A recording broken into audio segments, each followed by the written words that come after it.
भगवान श्री कृष्ण ने इनके साथ धोखा किया, लेकिन क्या आपने कभी सोचा है कि अधर्म के मार्ग पर चल रहे इन पापियों का यदि अंत न होता तो उस समय के समाज की तस्वीर कैसी होती? आने वाले समय कैसा होता? आने वाली पीढ़ियों को धर्म अधर्म को भेद कैसे पता होता और एक स्वस्थ समाज की कल्पना कैसे साकार होती है? ऐसे ही तमाम सवाल के जवाब श्रीमद् भगवत गीता में मौजूद हैं, जो आज के युग में भी उतने ही सार्थक हैं जितने सदियों पहले कहे गए थे। तो आइए श्री कृष्ण के इन 5 बड़े धोखों की कहानी विस्तार से जानते हैं, जिन्हें उनके सिवा कोई और कर ही नहीं सकता था। जब महाभारत का युद्ध आरंभ होने वाला था तो भीम के पौत्र और घटोत्कच के पुत्र बर्बरिक ने अपनी माँ को यह वचन दिया कि जो भी कमज़ोर पक्ष होगा वह उनकी ओर से ही युद्ध में प्रतिभाग ले करेंगे। इसके लिए उन्होंने भोलेनाथ की आराधना की और 3 अजेय बाणों को प्राप्त किया। उधर श्री कृष्ण को इस बात का पता चला तो ब्राह्मण वेश में बर्बरिक के पास पहुँचे और उनका मखौल उड़ाया कि महज 3 बाण के आधार पर वह महाभारत जैसा युद्ध कैसे जीत सकते हैं। तब बर्बरिक ने उन्हें अपने बाणों के बारे में बताया। इस पर श्री कृष्ण ने कहा कि यदि उनके बाण अजेय हैं तो वह पीपल के पत्तों में छेद करके दिखाएं। बर्बरिक ने बाण चलाया और सभी पत्तों में छेद हो गया, लेकिन एक पत्ता जो श्री कृष्ण के नीचे था वह बाकी रह गया था, तो बाण उनके चरणों के चक्कर काटने लगा। इसके बाद श्री कृष्ण ने बर्बरिक से दान में उसका सिर मांग।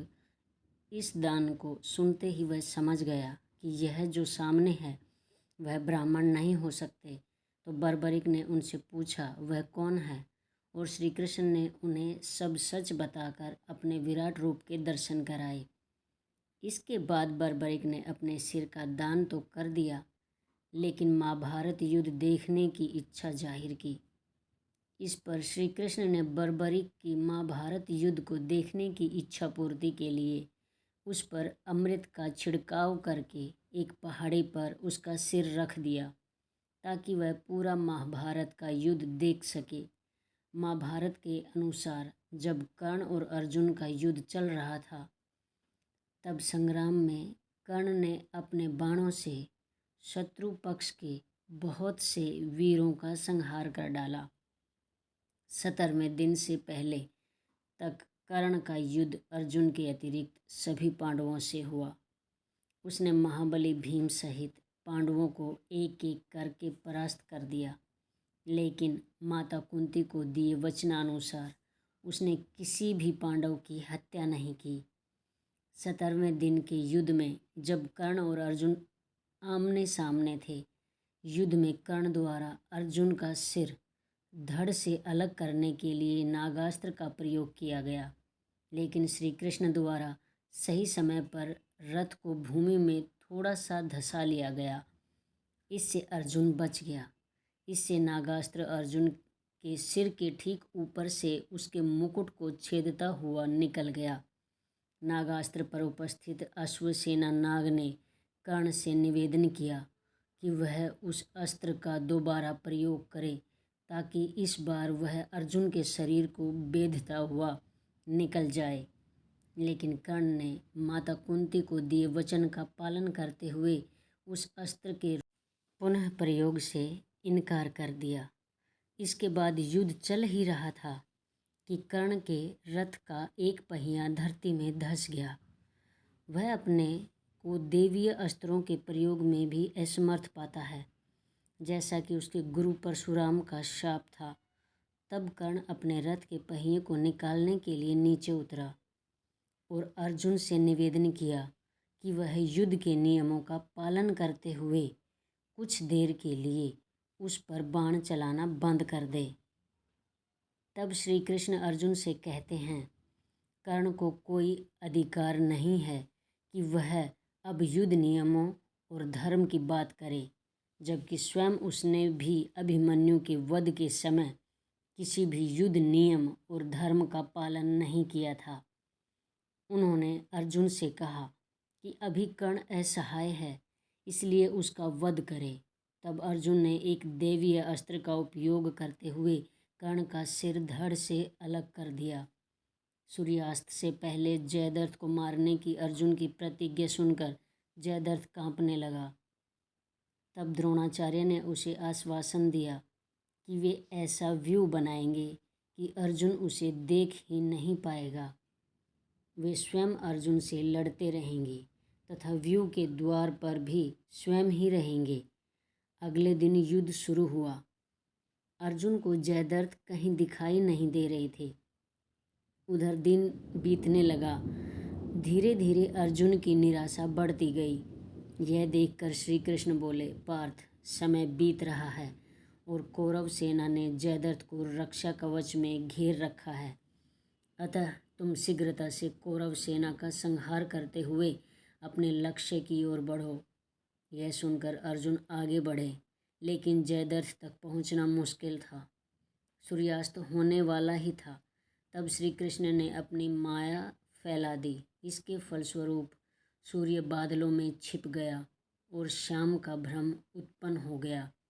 शाम होते देख जयद्रथ और दुर्योधन प्रसन्नता से उछल पड़े। अर्जुन को आत्मदाह करते देखने के लिए जयद्रथ कौरव सेना के आगे आकर अट्टहास करने लगा। तभी जयद्रथ को देखकर श्री कृष्ण बोले, पार्थ, तुम्हारा शत्रु तुम्हारे सामने खड़ा है। उठाओ अपना गांडीव और वध कर दो। वह देखो, अभी सूर्यास्त नहीं हुआ है। यह कहकर उन्होंने अपनी माया समेट ली। देखते ही देखते सूर्य बादलों से निकल आया। सबकी दृष्टि आसमान की ओर उठ गई। सूर्य अभी भी चमक रहा था। तब अर्जुन ने अपना गांडीव उठा लिया और कृष्ण के कहे अनुसार जयद्रथ की गर्दन पर इस तरह वार किया कि उसका सिर उत्तर दिशा में 100 योजन की दूरी पर तप कर रहे उसके पिता की गोद में जा गिरा। जयद्रथ का पिता चौंक कर उठा तो उसकी गोद में से सिर जमीन पर गिर गया। सिर के जमीन पर गिरते ही उनके सिर के भी 100 टुकड़े हो गए।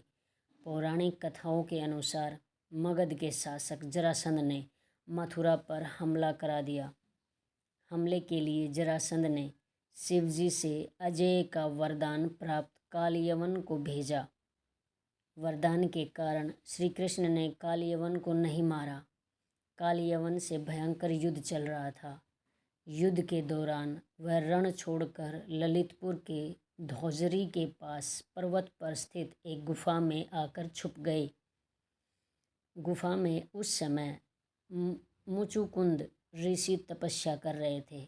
उन्हें वरदान था कि उनकी दृष्टि सबसे पहले जिस पर पड़ेगी वह भस्म हो जाएगा। श्री कृष्ण ने अपना पहने पीला वस्त्र मुचुकुंद ऋषि के ऊपर डाल दिया और गुफा में ही छिप गए। भगवान कृष्ण का पीछा करते हुए कालयवन गुफा तक आ पहुंचा। कालयवन ने पीले वस्त्र में तपस्या कर रहे मुचुकुंद ऋषि को श्री कृष्ण समझा और भगवान कृष्ण के धोखे में मुचुकुंद ऋषि को मारना शुरू कर दिया। ऋषि मुचुकुंद ने जैसे ही आँख खोली, उनकी दृष्टि हमला कर रहे कालयवन पर पड़ी। इससे वह भस्म हो गया। इस तरह से श्री कृष्ण ने बिना स्वयं मारे ही कालयवन का वध करा दिया। इस घटना के बाद से युद्ध भूमि छोड़ ललितपुर की इस गुफा में आने के कारण भगवान श्री कृष्ण का नाम रणछोड़ भी पड़ गया। महाभारत का युद्ध अपने अंत की ओर था। युद्ध में सभी कौरव मारे गए थे। केवल युद्ध ही अब तक जीवित बचा हुआ था। ऐसे में गांधारी ने अपनी आँखों की पट्टी खोलकर दुर्योधन के शरीर को वज्र का करना चाहा। गांधारी ने भगवान शिव से यह वरदान पाया था कि वह जिस किसी को भी अपने नेत्रों की पट्टी खोलकर नग्नावस्था में देखेगी, उसका शरीर वज्र का हो जाएगा। इसलिए गांधारी ने दुर्योधन से कहा कि वह गंगा में स्नान करने के पश्चात उसके सामने नग्न अवस्था में उपस्थित हो। महाभारत के अनुसार जब दुर्योधन गंगा स्नान के बाद नग्न अवस्था में गांधारी के समक्ष उपस्थित होने के लिए आ रहा था, तभी मार्ग में श्री कृष्ण उसे मिल गए। उन्होंने दुर्योधन से कहा, इतना बड़ा हो जाने के बाद भी तुम अपनी माता के समक्ष पूर्व नग्न होकर जाओगे, क्या तुम्हें लज्जा नहीं आती? इस पर दुर्योधन ने अपनी जंघा पर पत्ते लपेट लिए और गांधारी के समक्ष उपस्थित हो गया।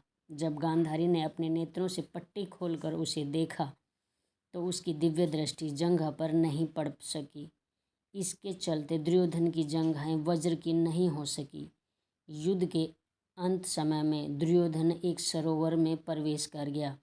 उसने कहा कि मेरे पक्ष के लोगों से कह देना कि मैं राज्यहीन हो जाने के कारण सरोवर में प्रवेश कर गया हूँ। वह सरोवर में जाकर छिप गया तथा माया से उसका पानी बांध लिया।